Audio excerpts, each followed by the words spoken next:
ప్రతి ఒక్కరికి పేరు పేరున 75వ స్వాతంత్ర దినోత్సవ శుభాకాంక్షలు.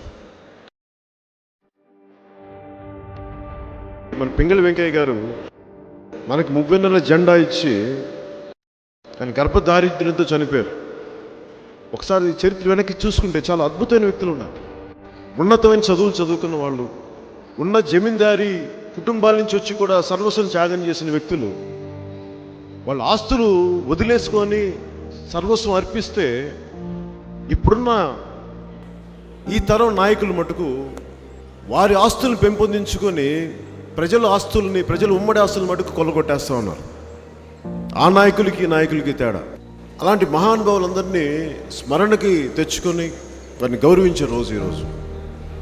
ఇలాంటి మహానుభావులు ప్రేరణతోనే జనసేన నిస్వార్థంగా భావితరాలకి మన వంతు కృషిగా తిరిగి ఆ స్ఫూర్తిని తీసుకురావాలి, ఆ త్యాగ నిరతిని బయటికి తీసుకురావాలి. దాంట్లో భాగంగానే జనసేన సరికొత్త నాయకత్వానికి, సరికొత్త యువతరానికి నాయకత్వం ఇవ్వాలని నిర్ణయించుకుని దాని తగ్గట్టుగా 2019లో బలంగా పోటీ చేశాం.